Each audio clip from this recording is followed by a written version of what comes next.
Right there. I don't know. Okay.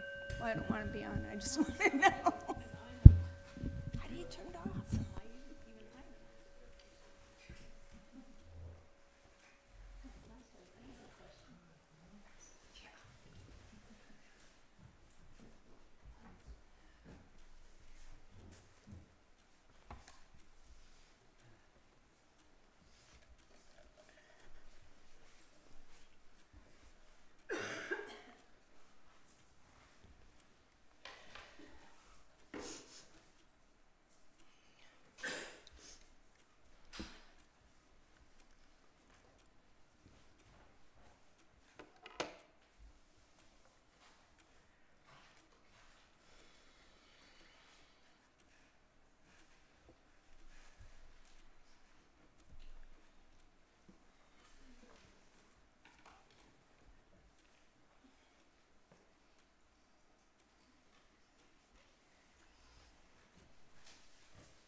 Everybody knows it all. What's that? Everybody knows it all. Oh, yeah. Well, then we can go home. Lama Michael, you mentioned that beliefs can be kind of a trap, that perhaps it's better to hold views and see how they work. And yet it's beliefs that bring me to the cushion anyway. I mean, I sort of need to believe in the Dharma and to get down there and, get some of that stuff. So I'm not sure just holding views does it for me. What, can you expound on that? Sure, I can expound on anything, right? So,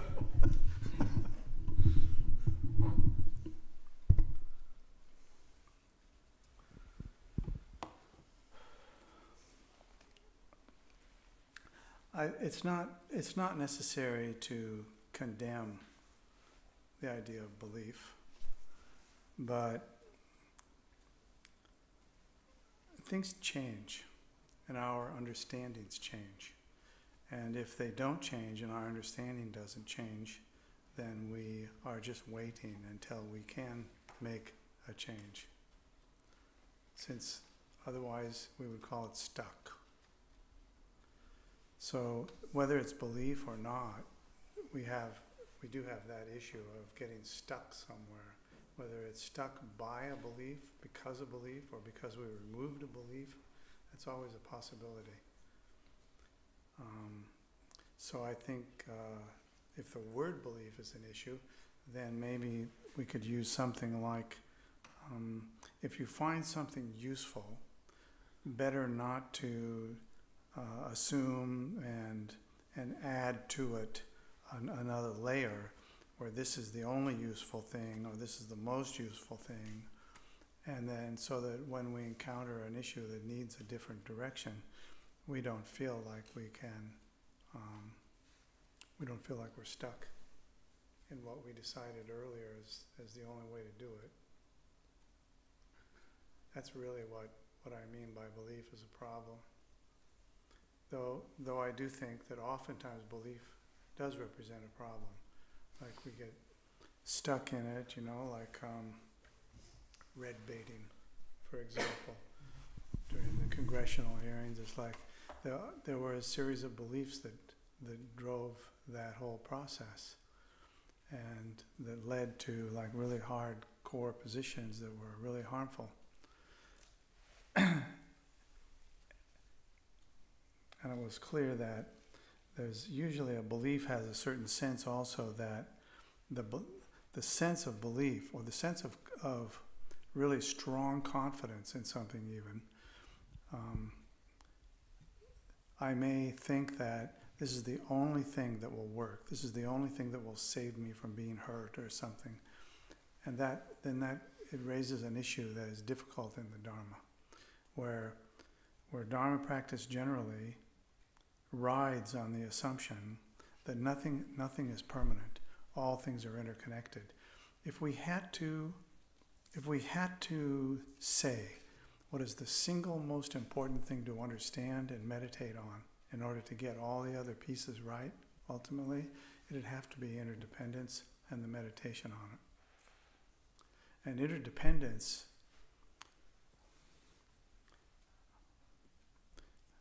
even certain kinds of belief are a problem there, but it's very hard to believe in interdependence because it betrays us on a regular basis. And it may be that, for example, a belief in interdependence, that maybe what matters is how you understand that. Yeah.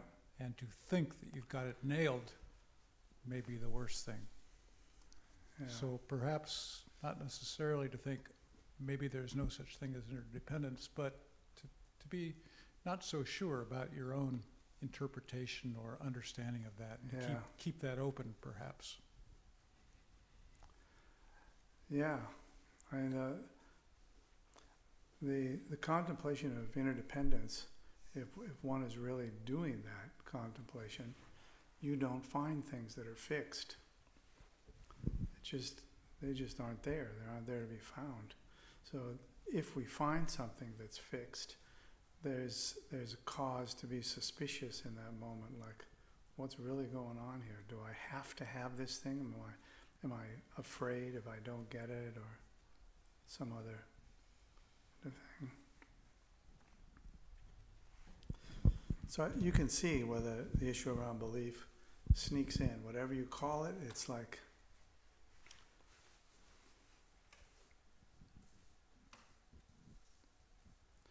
when we say that shamatha is, of the many varieties of it, one of the most interesting for me is when we are looking at what the mind is producing, and we're just looking at the things that are being produced, and they become the object of our awareness, then that's a very fascinating state to be in. Basically, you're watching yourself evolve in real time. Those.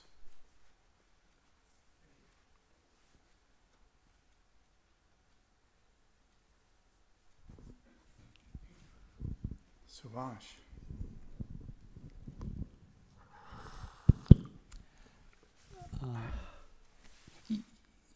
You didn't bring this up today, but it's something that I've been reading about, and I would like an explanation from you on pure perception.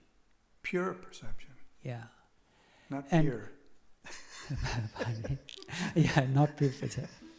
So, can you elaborate on it, and can you give examples of when it's impure perception as opposed to pure perception? Because that's one of the three pieces, right, of Vajrayana generation practice. Pride in the day, pride and. Pardon me? Do you mean pure meaning, or do you mean? No, I think it's pure perception, right? Yeah, it's perception. Yeah, there's pure perception. Yeah. So what do you think? Why are you asking that? Well, I'm just asking you because obviously in order to ask it, you have to have some idea. So that I'm asking, what's the idea? um,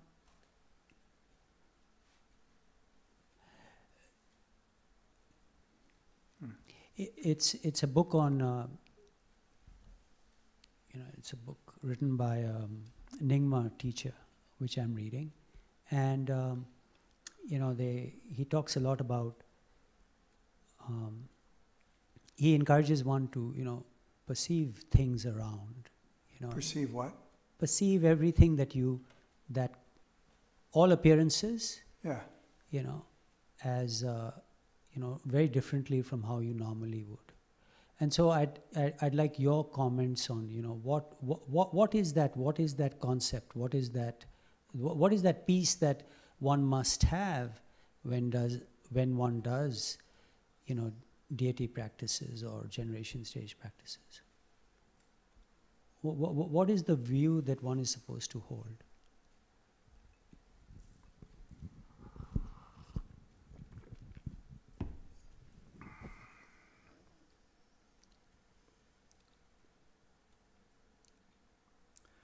You have to tell me first. Because there isn't really one, in my understanding, there is not one approach to this. There are many one approaches. And the more something is the approach, the more suspicious I am of it as being an approach. So I need to know, what is the approach you're talking about?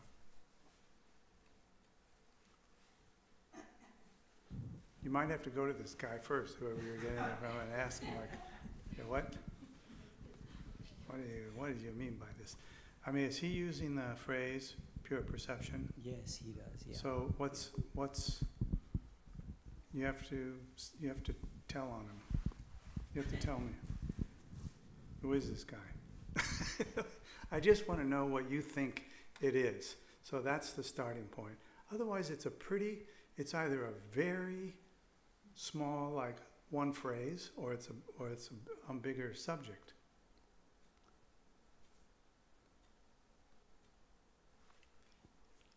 You must have some idea of it, otherwise you wouldn't be asking, right? Yeah, it's a teaching that comes from the Nyingma tradition. It's Tulku Thondup. Is what? Say that again. The teacher's the teacher is Tulku Thondup, and he writes on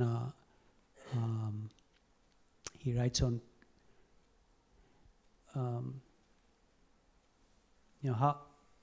I'm not sure I can say a lot more on it. I haven't delved that much into that part of the material. Yeah. But I thought I'd bring it up because be curious about it. Yeah, because I mean it's a part of generation stage, right? It's the attitude and view that you have to. It's one of the three ingredients that you have to have. Mm-hmm. Pride, and I forget what the third one is. Oh, yes, maybe yeah. I think you're right. Clarity. What did you call it? Oh, clarity. Clarity, yeah. yes. Yeah. Clarity of appearance. Mm-hmm. That's right.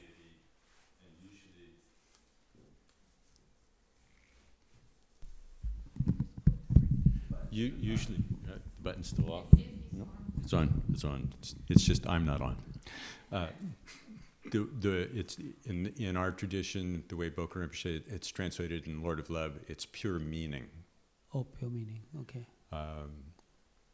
But if it's those three, if it's the same triad that we're talking about, then that would be the piece. Yes, I think so.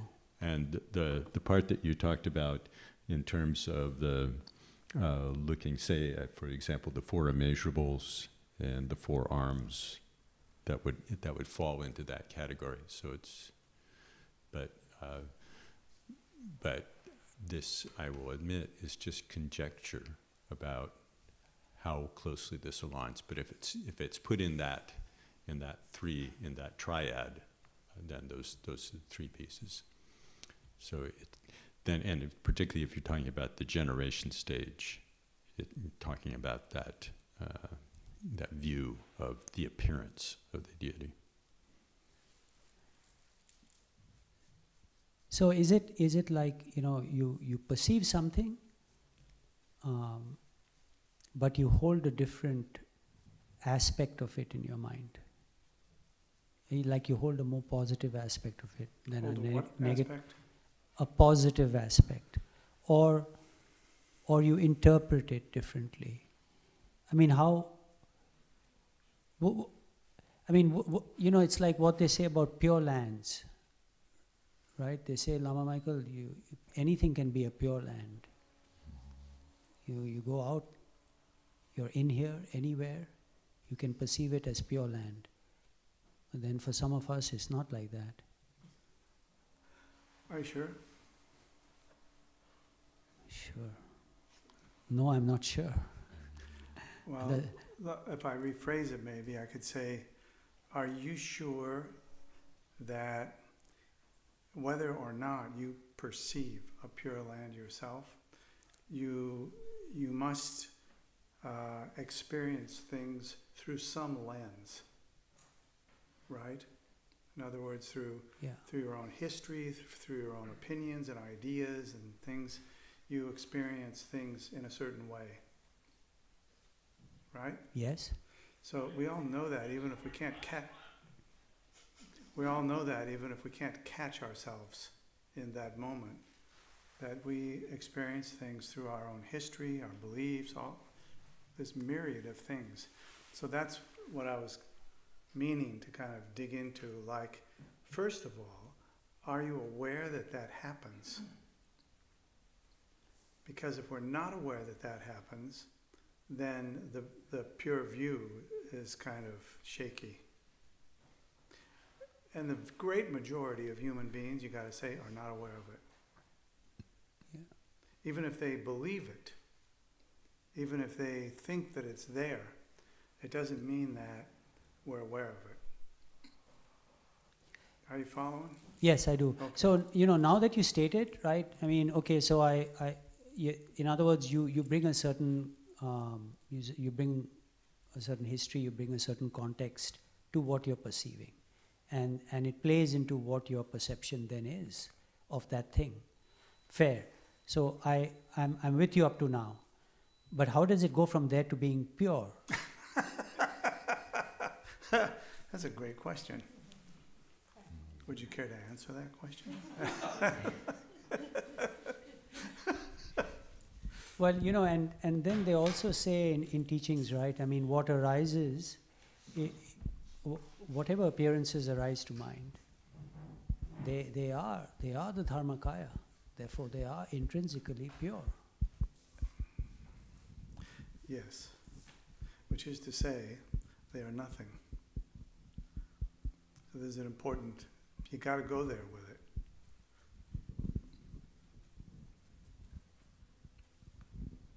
Nothing or no thing?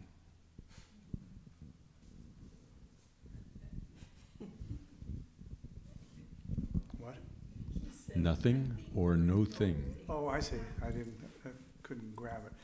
Yeah, no thing, not nothing. Well, actually, in many cases, nothing is correct. But I think in this case, we should say no thing. No thing is very accurate.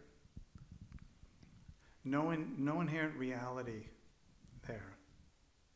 No thing has inherent reality. There is no thing. There is nothing which has an inherent reality.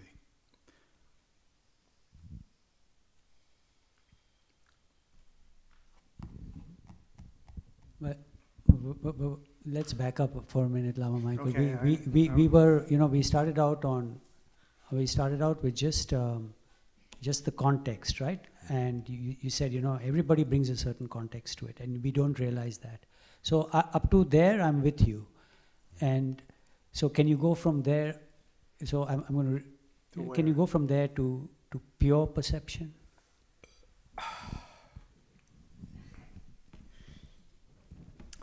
I would start by saying,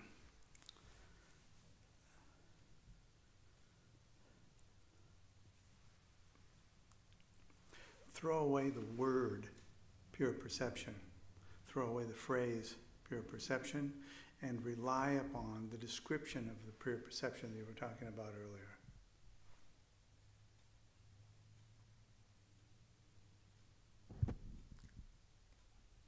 Which is?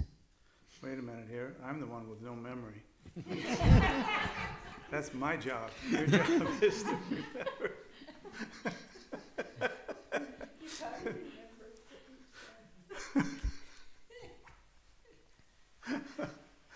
Well, what I hear, so aside from the joke, what I hear and what I see and personally experience sometimes in myself and when I hear others speak about certain things, especially this kind of thing, yeah, it should be confusing. What the hell is pure perception? And then you hear a range of various like ideas that people have that now they're calling that pure perception. And maybe it isn't, maybe it isn't, and maybe it fits some description that we're talking about, and maybe it doesn't. Which is why I say, okay, you have a phrase, pure perception, right?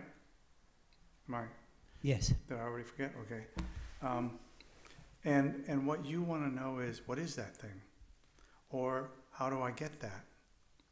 I'm not sure why you'd want to get it, but you're curious about that thing. Yes. And so what I'm saying is, rather than look at the phrase pure perception, throw that away. That doesn't change anything. It's kind of like, I like sugar. I can throw the idea away and still discover what sugar tastes like and feels like. Also, I don't need the word. So you also don't need the word pure perception. But it's a good test in this kind of matter to personally just take the thing that we're kind of grappling with, pure perception. Like, do I separate those two and look closer at them, or what? Well, what happens if I throw the words away? Now I have only the experience to deal with. That's where I want to go. I want to hear what you say your experience of pure perception is. And then I don't know that I can say that it's pure perception, but there's discoveries to be made in that, in looking at that. I don't think there's any discovery, let me put it this way, I don't think there's any experiential discovery to be made by virtue of analyzing the phrase pure perception. If a discovery is made, it wasn't a discovery that was found in the phrase pure perception. So then we have to look at that.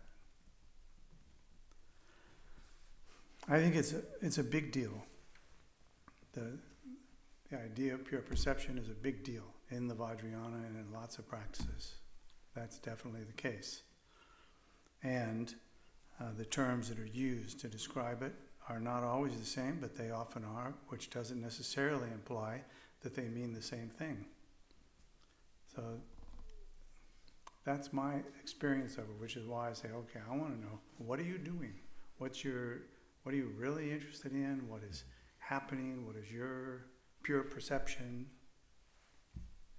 Pure perception can mean, for example, in another context, everybody that I look at, I see a Buddha. There's a certain way in which we say that's pure perception. It's not necessarily, may not be the same pure perception as what you're talking about. It's a word that labels something in a certain way. So we got to be careful about it, or you'll embarrass yourself in front of this person who gave you that phrase. And then you'll say, Lama Michael said it. And then I'm going to have to, throw a rock through your window.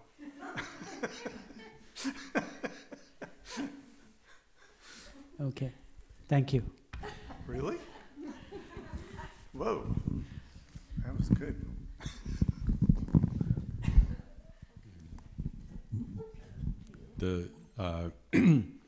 one of the things that in the past you've sometimes pointed out is the distinction between path and fruit.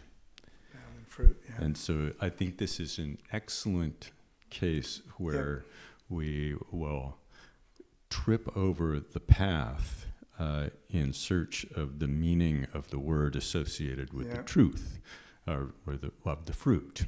So you could say, oh, pure perception really is seeing others as the Buddha. Well, no, I don't. And as long as it's like, yes, you should, no, I don't, then you're kind of stuck. We don't actually have the method, but we could actually use the method of try it out and see what it would be like if we adopt the perspective. Try to see what? So I think Suvanch is sitting over there. Maybe the Buddha is sitting over there. That's actually, there's some method to that. There's something that you can actually do to cultivate something other than just the habitual bringing forward of all my history, of all my perceptions of you and the stories that we've shared. And that's you're the sum total of everything we've talked about, and that's that. But I'm missing something.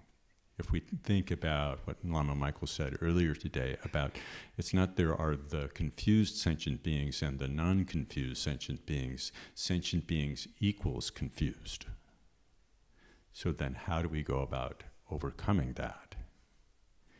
And this exercise in between sessions, you put it in the context of the Keiram, the development stage, which usually in the formal sense we'd be referring to while we're doing the actual practice, the actual piece of carrying the visualization, engaging in the aspirations and the prayers, and engaging in the recitation and doing these things that engage with the form of the practice. And within that context, then the pure meaning relates to those things like Lama Michael was talking about, that Kala Rinpoche talked about, the four immeasurables and the one face and the one taste and the nature of self and phenomena in the one taste expressed in the face.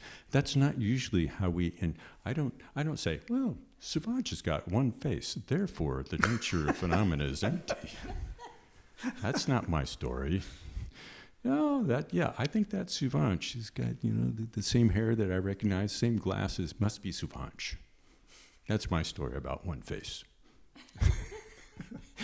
So when we engage in the practice of Chenrezig or any of the other Vajrayana practices where we're actually cultivating this sense of image, cultivating the sense of being, and all the elements in that expression, all the elements of the what we would term ordinary perception of form or ordinary perception of speech or thought, we have a chance to change that. So instead of saying, oh, somebody's sitting there with four arms, we actually say, what we see is the active manifestation of the four immeasurables. That's what's communicated in the presence of Chenrezig. That's what we should feel we can observe, kind of feel, you could say, feel in the presence of Chenrezig is that. And then we associate that. We can say, and to remind ourselves of that, we could say the right arm is this, the center is like that. But it's more a matter of relating to the feel of it. And then in between sessions, we can cultivate the pure view or the pure perception of looking and saying, how would it be if I actually experienced all beings as Buddhas? What would it be like if instead of being motivated by confusion and kind of the radiant cluster of the kleshas that emanates from confusion, what would it be if I was actually clear of that confusion and the radiant cluster was the activity of the five Buddha families? the radiant activity of the four immeasurables. So that's a method. That's a method.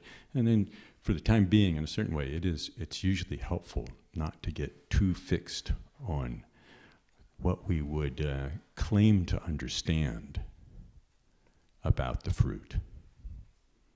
We can be inspired by it a little bit, understand a little bit, but then we get back to the belief bit. That if we start to believe that we understand it, believe too much about it, we actually take ourselves away from the process of discovering it. And the process and the path is actually the most precious piece. That's what's transformative. That's what will actually allow us to have some kind of recognition.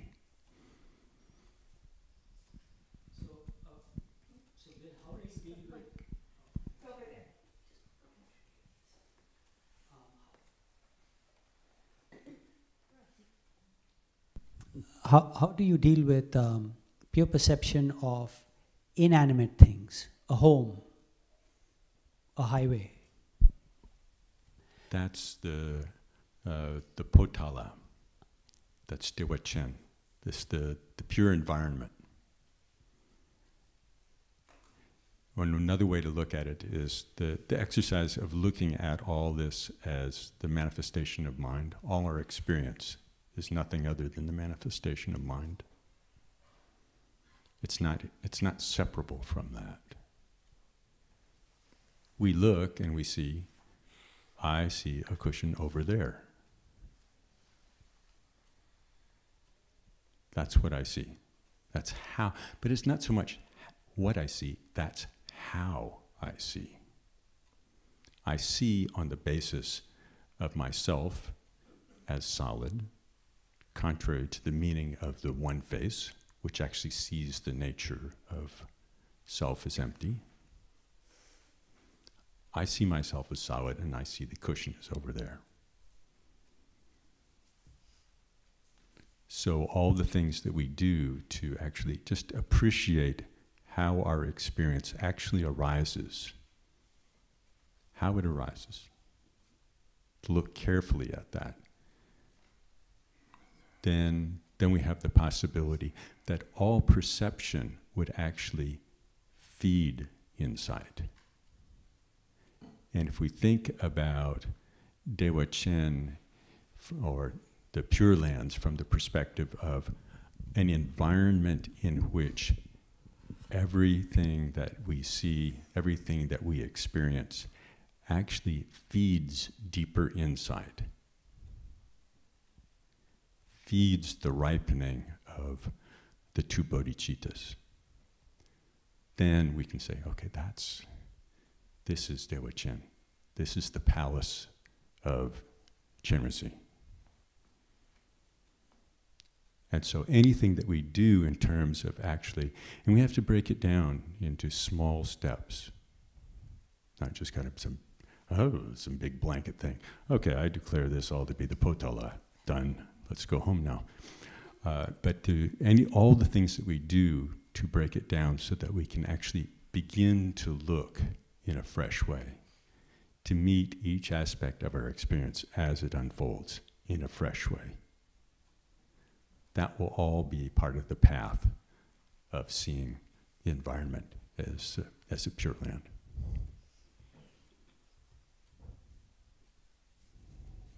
Step by step, small, moment by moment. Thank you. One of those smaller steps for me is, it still seems very much like a cushion, but I can start to think about the kindness of someone who paid for that, brought it here, this bench. I'm using it, so now I see my connection. And there was kindness and skill and care. So that's kind of a step towards that more pure way of seeing. So for me, that kind of is a little way to go. And I just keep looking around and seeing this kindness flowing in cups and eyeglasses and texts and microphones, things I don't make, I don't know how to make. They show up, I get to use them. And as soon as I'm using, I'm certainly interconnected. So that's like one of those steps.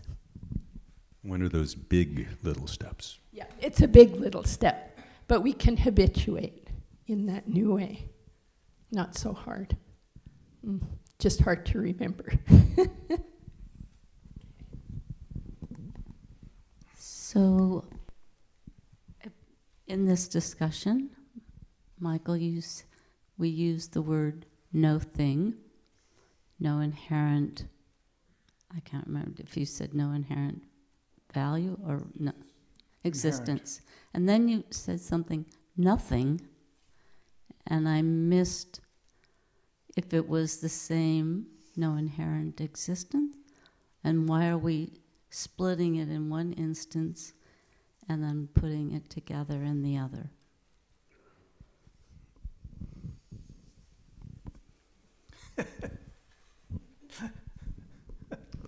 Because if we didn't split it, it wouldn't be confusing. And then what would we do? Yeah. What keeps me awake right now? We have to have at least two concepts.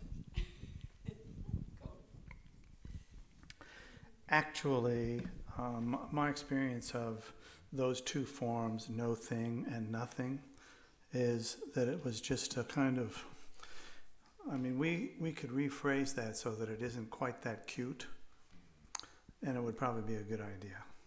Okay. But if we stick to the no thing, that's two different words, right? I could say this is no thing. Right. I could also say this is nothing. But it means something else when you do that. Yep, that's right. It means something else. Because we wouldn't say this is no thing. We really wouldn't say that. No, we'd say, no, that's a thing. Well, that's a thing. But that seems to me like one of the things that we're discussing here is the no thingness. Let's stick with the experience, okay? Okay. Because the words are clearly capable of being used against us by ourselves and others. So we've got to be careful of those others. You're surrounded by them. This we would normally, just in the vernacular way of speaking, we would say, do you have something that I could put my cup on? And you would say, yeah, I have this thing. Everybody knows what it means. So we're not really talking about coasters. We're talking about thingness. And by thingness, we mean generally, in the vernacular, if I say that's a thing, what we normally mean, because mostly we're not being very sophisticated, we're mostly not really looking close at it, we mean that thing has inherent existence. So when we look close at when we call something as having inherent existence, we mean that it's permanent. Because if it inherently exists, it has that permanent quality about it. And then So it just gets more and I more. I want to stop you there. So, Well, what about me? oh, please. So, I mean, I got this about no inherent existence, and the coaster will dissolve at some point. That specific. So then I think of, like Plato's idea of coasterness, like. I don't remember that. Well, I think he worked with chairs and tables or something like that. But so is that? So when I'm in that confused perception, is that what I'm saying has inherent existence? Yeah. That what I'm calling now coasterness. Yeah. So. Yeah, we have the sense that, I mean, without looking closely, we have the sense that we're surrounded by things that exist. And mostly, if we step back from it, we're likely to have the sense that when we say that something exists, we mean that it inherently exists. But if you say, really, it's like, do you mean this? But like, it's like permanent, it'll always be here. We'll say, oh, no, I don't mean that. But we actually can't find our way back to where we were, because there isn't anywhere we were. It was a state of confusion to begin with. And even what we're doing right now is we're elaborating on the confusion, trying to find our way out of it, in the sense that an ant is trying to find its way out of having been, 2 tons of dirt dumped on it. It can't. It might have before the dirt came, but we're kind of in that phase where we understand the terms mostly, but it's confusing. And I think one thing we have to do is we have to keep reminding ourselves of the foibles of being a sentient being. We are sentient beings. A sentient being is just something that has a mind, and it is not a Buddha. So that pretty much puts us all in the same boat. But when we start describing subtle distinctions and things, we start drifting away from that simple, clear understanding. Not any special understanding. This is just the understanding of our own confusion and samsara. Yeah, somebody says, this is no thing, and they separate it with that little pause, no thing. And we're not really quite sure, because people normally say, this is nothing. And we just can't quite track that, because the nothing actually doesn't reference anything.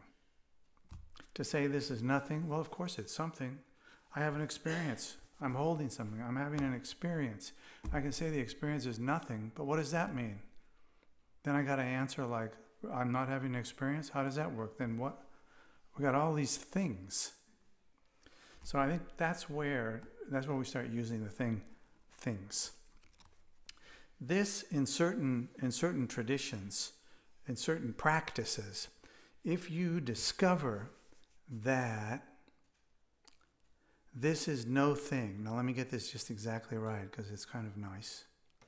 If I discover that this is no thing here, but I also at the same time discover that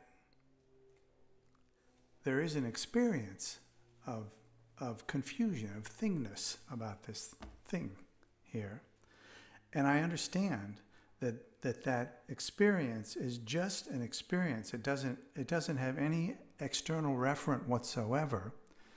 In certain practices, we say that this is a precious discovery. This is called discovering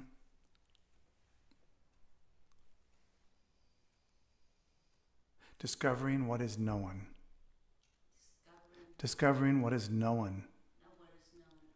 In other words, I discovered that this is actually no thing. There's no thingness here. So I'm not saying it doesn't exist. I'm not saying anything about it except that pretty much I'm saying this does not do anything for me. I don't like it. I don't dislike it. It's useless for me. I don't understand why it would be there. I can't find anything about it that tells me anything about the nature of this thing at all. It's kind of soft, I suppose. If I fell on it, I might feel better than if it wasn't there. So I'm just telling stories about this very simple experience. And if I don't notice that I'm telling stories, then I have not made the discovery about this. But if I make the discovery, in some cases they call it, this is the discovery of the relative. There's no thing there. There's no thingness.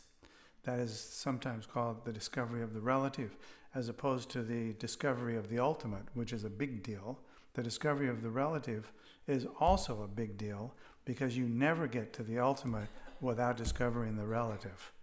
So it's kind of like you're crossing a raging creek and there's a stone right in the middle. If you don't step on that stone, you're going down the creek. So it's important to know what that stone does, what its function is. So we gain some clarity by recognizing that there is no thing here. There's no thing. Is it in part because, is it just pressing the button? Is it in part because in that moment there's a freshness? That's separate. Oh. But yeah, there's a freshness. I mean, what do we say? What's in the Dorji Chang Tungma? Do you remember? Oh God. Oh yes, I do know. I do know what you mean. I'm not going to produce the words, but I know exactly the line that, like each thought is new or Fresh, new. fresh. Yeah. Don't forget. Yes, I don't. Yes, I just. That's so important because we almost never recognize that. Even when we know this is the downside of too much form practice, I think is what I might say, is that if you have too much form practice, when you master the form, you can fall into this trap for a short time or a long time of, by mastering the form, I see the truth. But actually, by mastering the form, we see the form. And still, we cannot say, that's old hat. I see the form, I do the form, I understand, it's not the real thing, it's not the deep thing. No, you're actually saying a mistaken proposal, which is that it is the profound thing. It's not really, because we still think it's a repetition.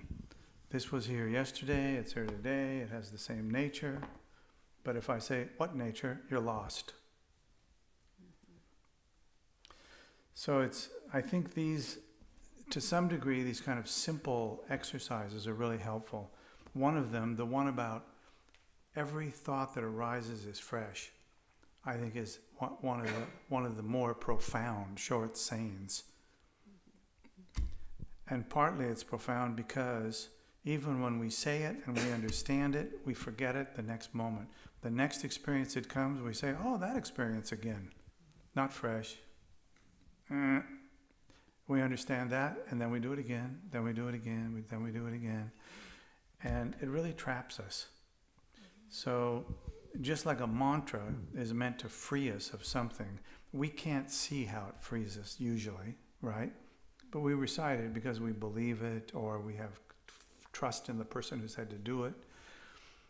But if we're free of it, really, then that's one thing. But usually we march up to it and we take one step in and one step back. There's a kind of dance that we do with ourselves.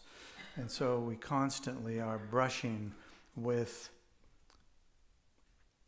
the phrase that I like, the known and the unknown. That which is known and that which is unknown. We brush with those two things and mistake the one for the other and then the other for the one and so on. And it feels like progress is being made when actually the best thing to do is just stop. Just stop, relax. Kind of like the shamatha, which is really profound. In the moment that we relax and we're distracted while we're relaxed, of course that's when it gets you. No matter how important it is to relax, that's when it gets you. And the profound moment is when we're relaxed and we are distracted and we see the distraction. We just see it. And so the object on which we rest our awareness is suddenly the distraction itself. So to put it in slightly different but interesting terms, the distraction cannot survive that. As an object of the attention of the mind, the distraction cannot survive that. You put your awareness on the distraction, the distraction almost inevitably is already gone before you even knew, almost before you knew you put it there. Yeah, because if I say, oh, I've already grabbed it and done 1,000 things with it. 1,000, wow, that's cool. Well, I mean, yeah, I think it actually is that fast, you know? Yeah, I know what you mean. Yeah. Yes, and we do. we can do 1,000 things for sure. We can mess things up really fast. But the interesting thing is that when we put our mind on the awareness, I don't mean on the awareness, when we put our awareness on the distraction, like I'm thinking about what I'm going to do later this afternoon, and then I put my awareness on that thinking for a moment. In the moment that I do that, I can't find that thinking. I don't know where it went. So what do? It's got to be here somebody. So I'm looking under, where's that distraction? In essence, I basically just changed the roadmap. I was there. I was present with the distraction, and then the distraction was gone, and now I'm like, something's wrong here. Yeah, I've experienced that, like being cheated. Like, it's a great experience to be cheated out of your distraction. I know, but it's You should so be able to sell that. interesting how there's this sort of vague sense, like, well, what was it? You know? Yeah. And why can't I do that all the time? Yeah. So you should be able to answer that. Not today. Thank you. But Thank you. Okay, I'm ready to stop. Thank you.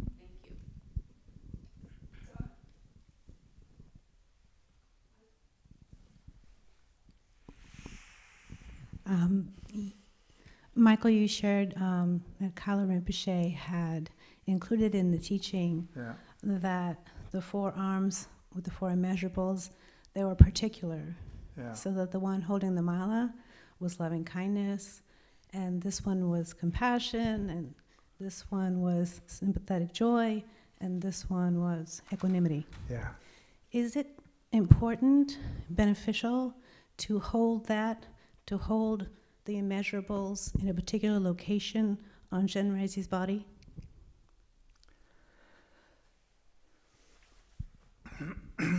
Let's put it in a slightly different way. From my perspective, the answer is, in that particular instance, this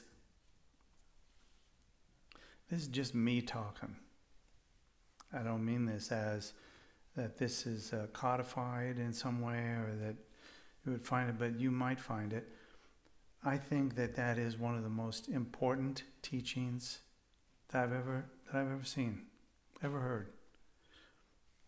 That one thing is about joy and equanimity, right? Talking about joy and equanimity. It's a great question to ask. Is it possible to have joy without equanimity? Is that possible?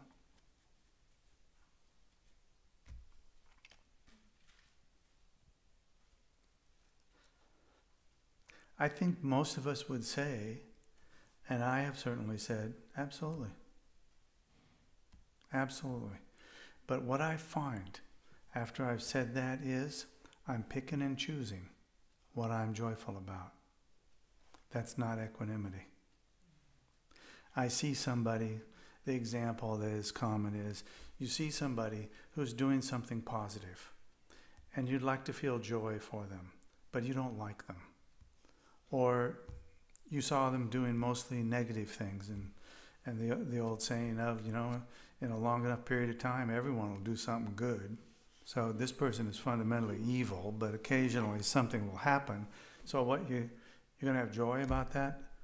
You might fake joy, but you're not going to have joy about that because the equanimity isn't there. And the equanimity is the ground underneath the joy. So you remove that ground, the joy disappears. If you have genuine equanimity, that equanimity is special because it's equanimity in relationship to one all-important thing, and that is there is not a single sentient being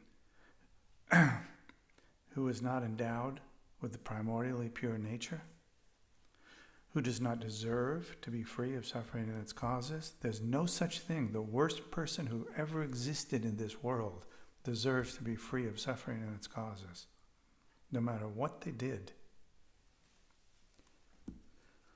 So that's, if you're the victim of that person, that's a pretty high order to do.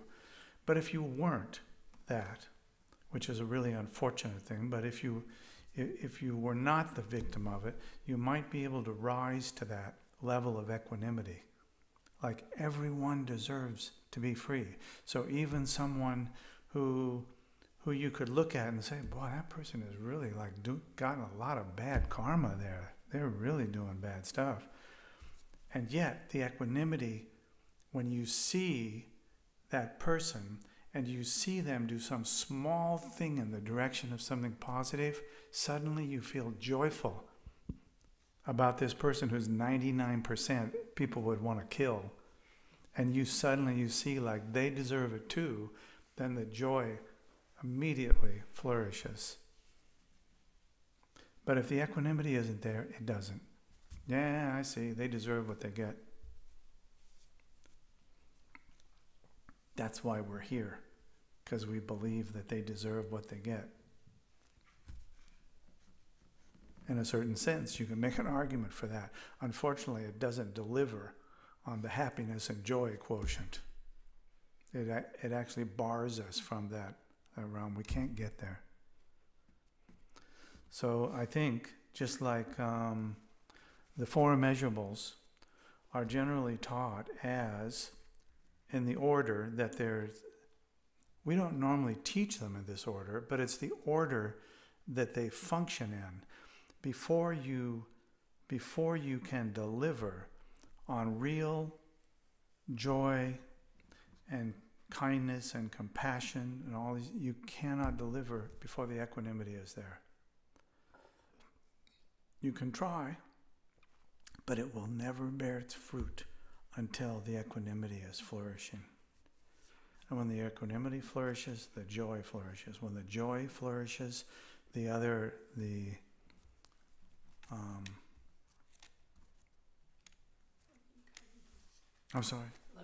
loving kindness and compassion, they flourish. We tend to think it's the other way around. And it can be both ways. But the way that we kind of undo ourselves with it is that we tend to think that the order that they arise is one way, and it's not that way. It should be clear conceptually, right? Conceptually, it's obvious. Judith, what do you think?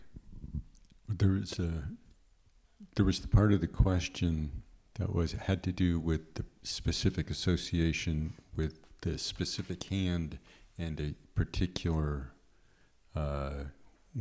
individual immeasurable. Like the first right hand was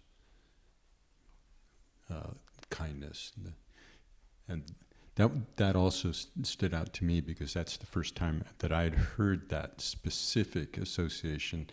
I'd heard before that all four arms represented the four immeasurables in general, but that's the first time I'd heard of a specific association with one hand identified. Yeah. So that was a piece of your question there.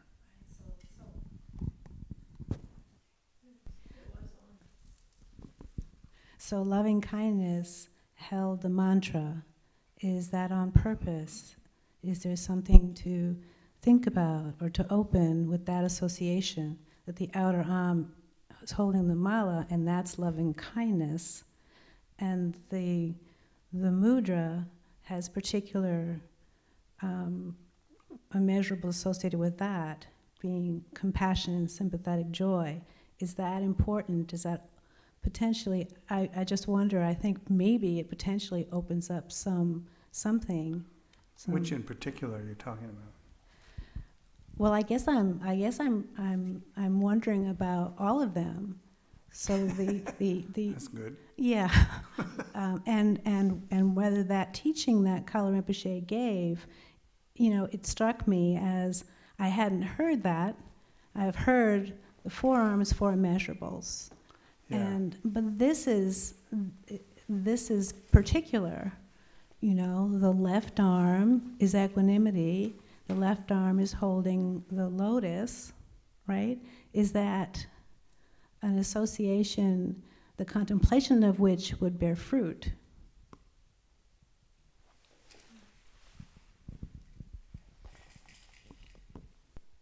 I have to check my note. I mean, I also could not remember many of these things. And so it was fascinating to see them from back then, all on an old typewriter. No word processors yet.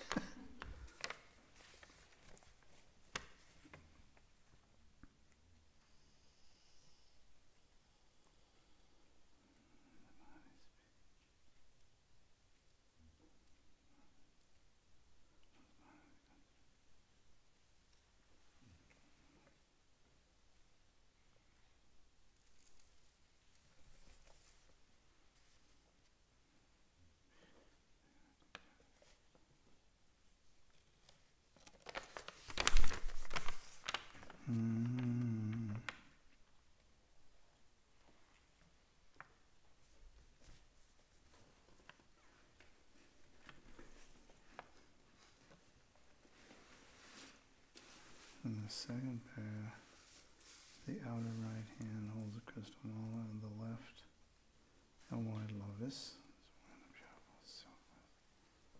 The lotus position. So we turn.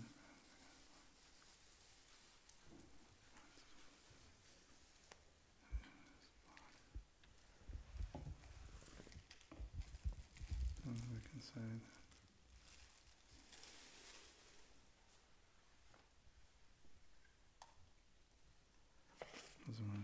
His right outer arm represents loving kindness. His right inner represents compassion. Right? His left inner represents sympathetic joy. The left outer represents equanimity.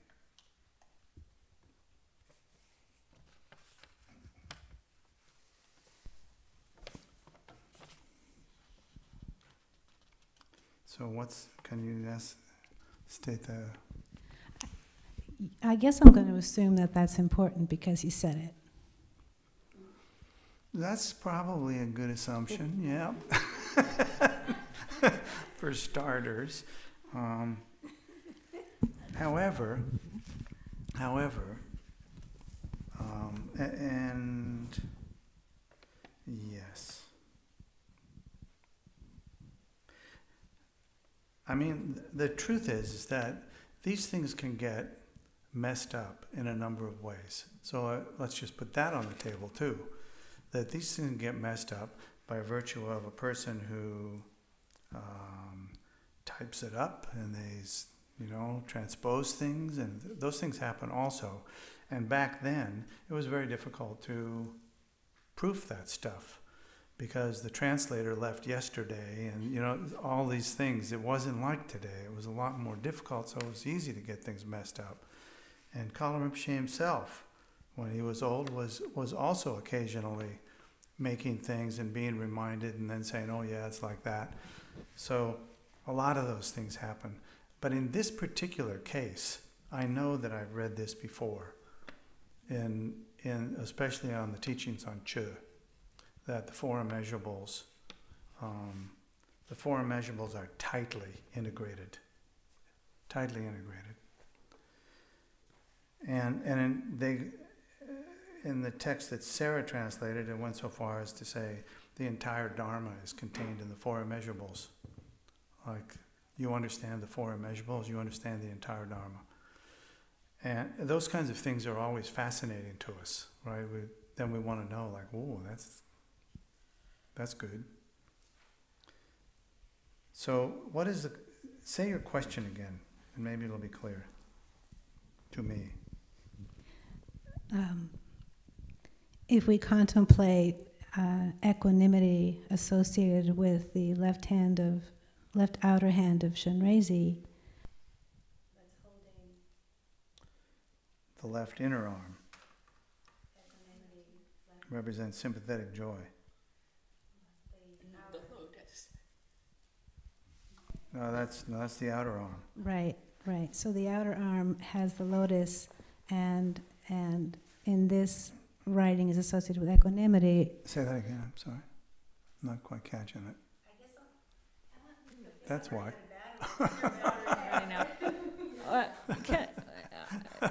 I would, if you don't mind, just from the years going by and getting teachings on things like this and having, working with these practices for a long time, I wouldn't say a definitive yes or no, but I would say, I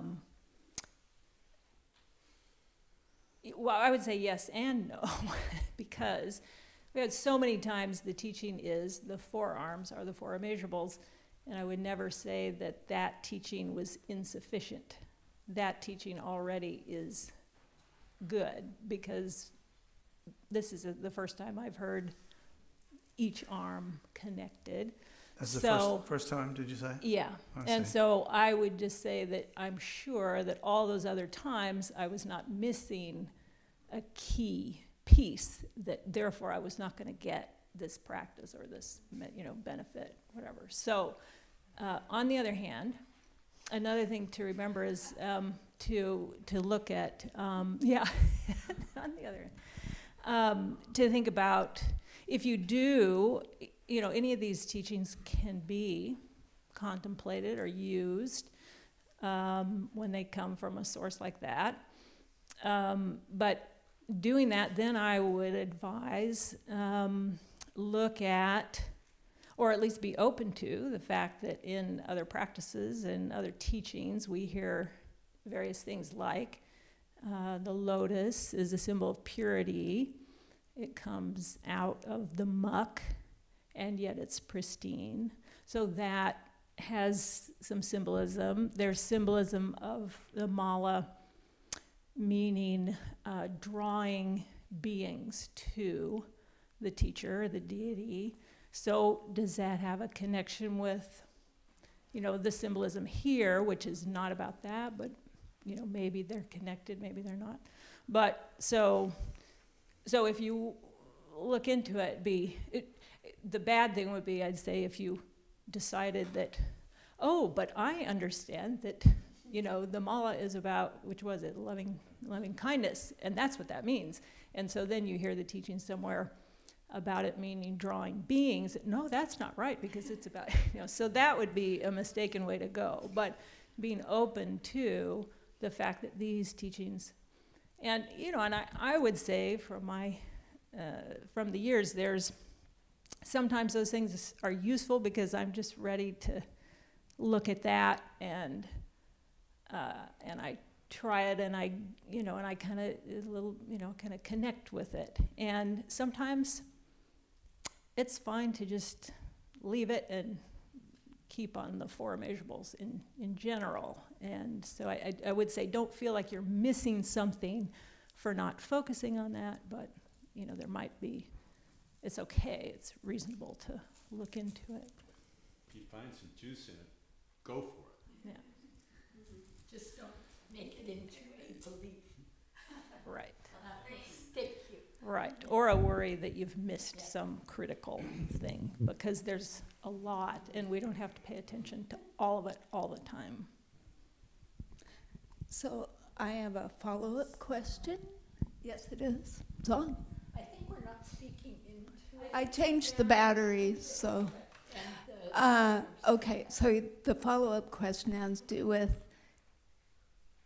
neither Kalu Rinpoche's description or the text, I realize, talks about the wish-fulfilling jewel. You talk about the hands being together, but there's no mention of that, and you've always taught it's holding a wish-fulfilling jewel.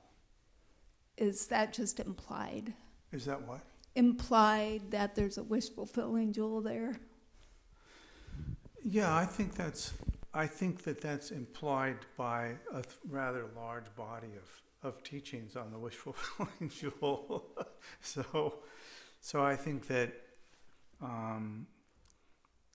it's never been possible to reference every last little piece of things And as Phil pointed out earlier today, well, the wish-fulfilling jewel feels like a kind of big piece of it. And I think that's true. But I also, in terms of this paper, I remember this being a very short meeting with like 4 or 5 people sitting down, and maybe he talked for 5 or 10 minutes at the very most. It was not some big teaching that was being given. And it was on primarily the 4 immeasurables. So I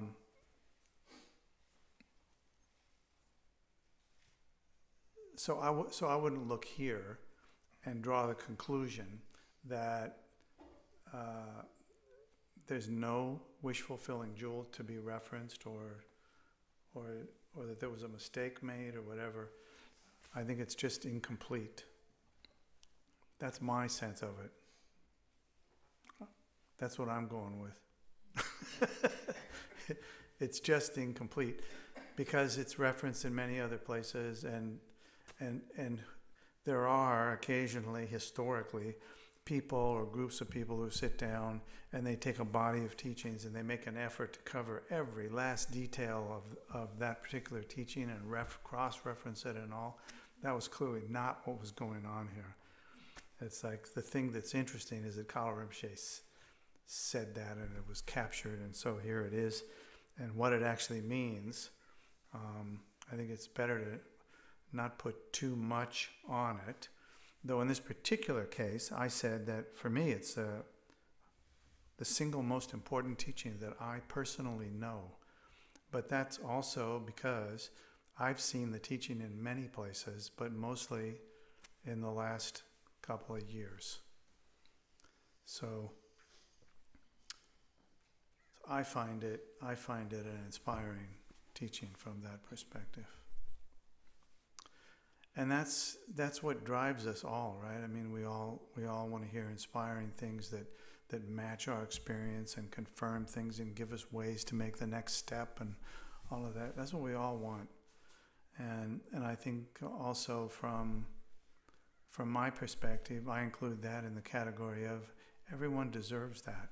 It's all about doing more things for the benefit of others, which is always a reflection on oneself. So I don't have any complaint about any of the things that anybody's said, but the teaching in this paper is definitely incomplete. We have to say that.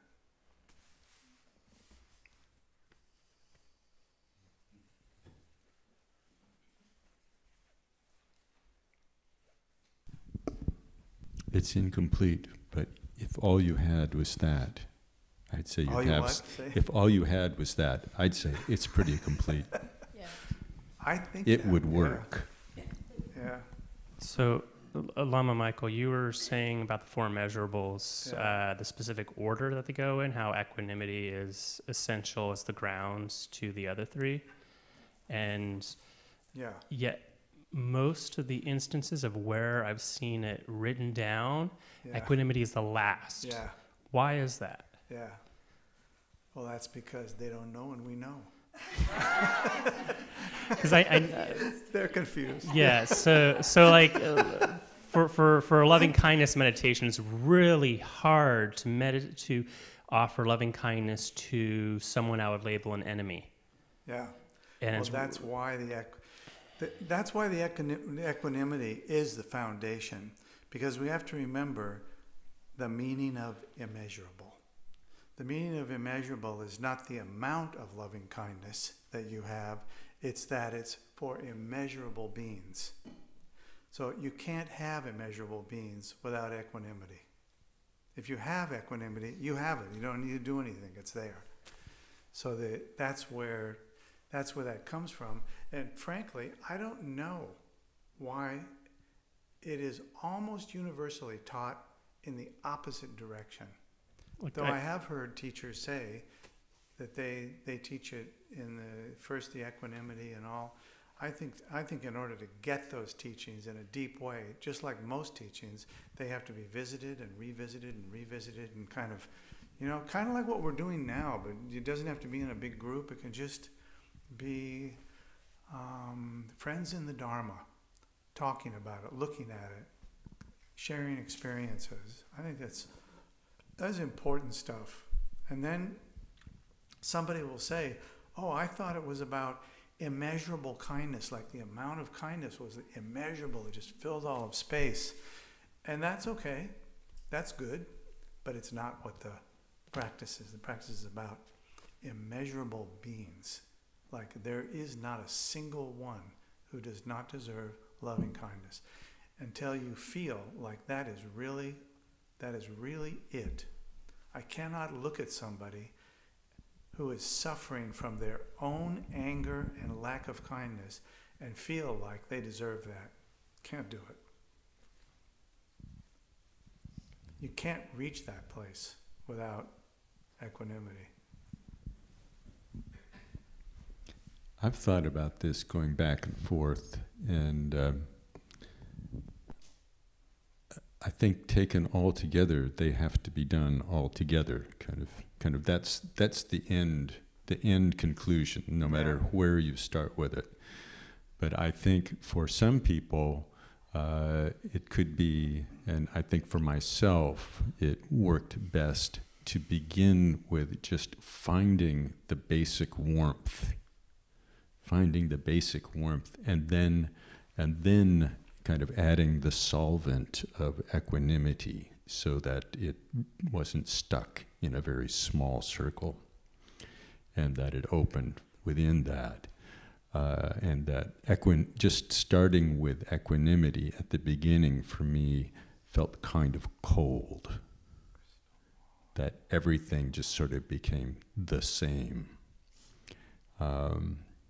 And so I can see reasons to go either way, depending upon the predilections and the kinds of things that are in one's mind. And I think this is a good case where you might start in one order and then find that actually, no, now I need to actually start from the other side. But just like doing scales on an instrument, you always go up and down, so you get whichever direction you're going, you get them all. So I think that's a piece, but it's definitely no matter how you. I like the word sort of universal solvent as opposed to foundation, because it feels more integrated with all the other three immeasurables, as opposed to this thing that the others kind of sit on as a separate thing. But it doesn't matter which metaphors. This is not a battle of the metaphors to kind of figure out which one's the best one. Whatever method allows us to actually integrate them all, I think and those methods will change over time.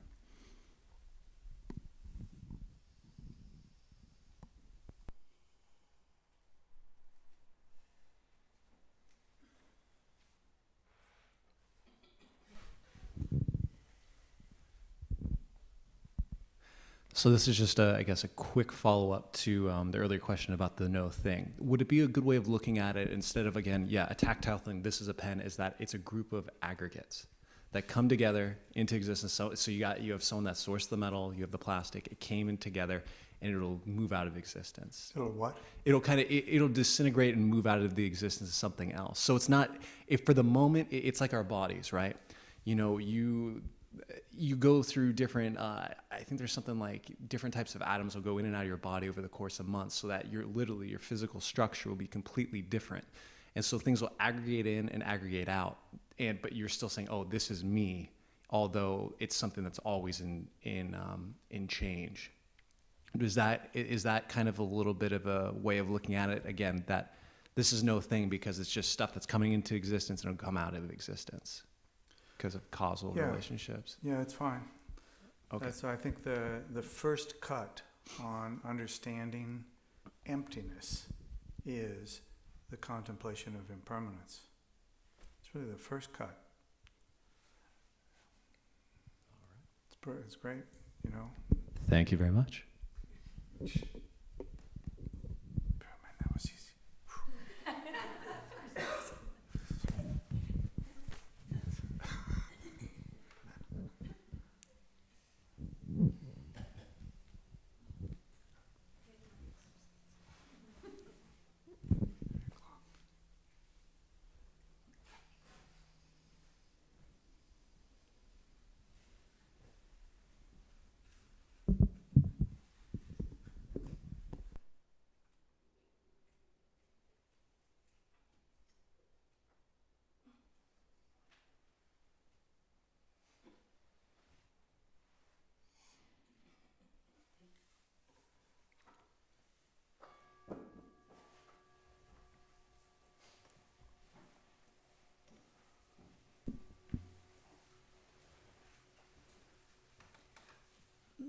by this virtue may I quickly realize Mahamudra and establish all beings without exception in this state.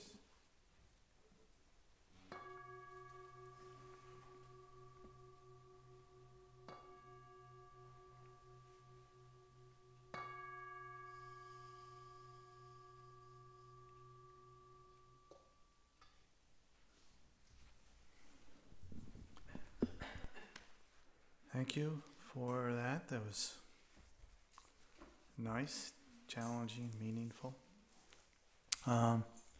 So what we need to do is take a little break, and then we're going to come back and, believe it or not, we're going to try to finish Chenrezig.